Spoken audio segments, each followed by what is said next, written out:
Hello. So I have another thing I want to tell you about. This is about how we express the past tense.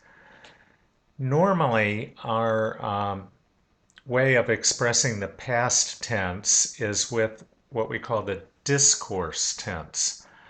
So here, um, this says, but then an angel spoke to Abraham from heaven. Angels speak.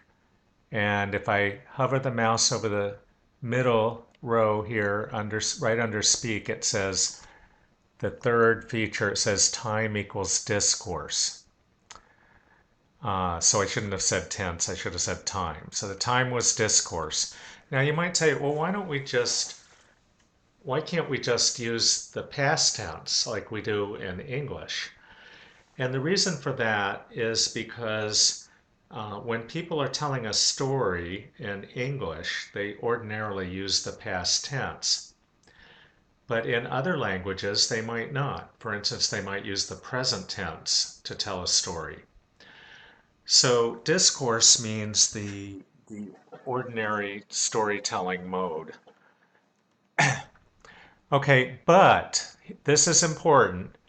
In a direct quote, we should not use discourse. We should use some more specific form of past tense.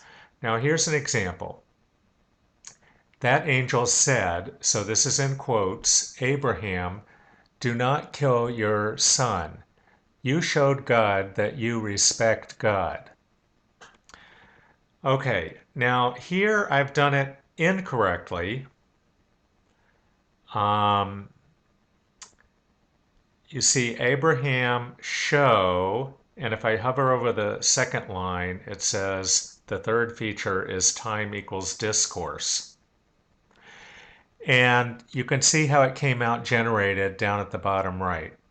It said, you showed God that you respected him. Now what I really want it to come out is you showed God that you respect him. So to say it like we would say it in English with the present tense for respect, because he didn't just respect God in the past, he respects him all the time. So,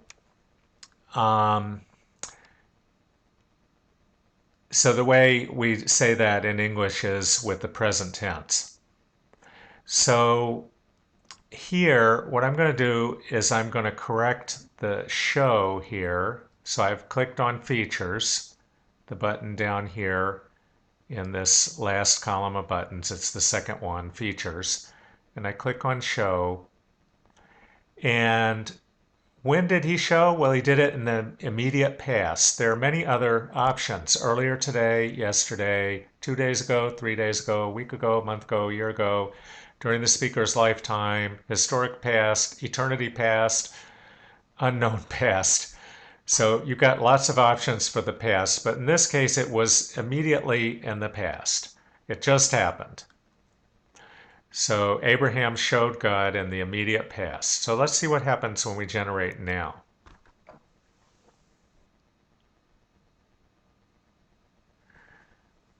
Okay, now you see Abraham, don't kill your son. You showed God that you respect him. Okay, so now it's coming out like we really wanted. Okay, so the key point is when you're using a direct quote, don't use discourse for the past tense. Use a more specific form of the past tense. Okay.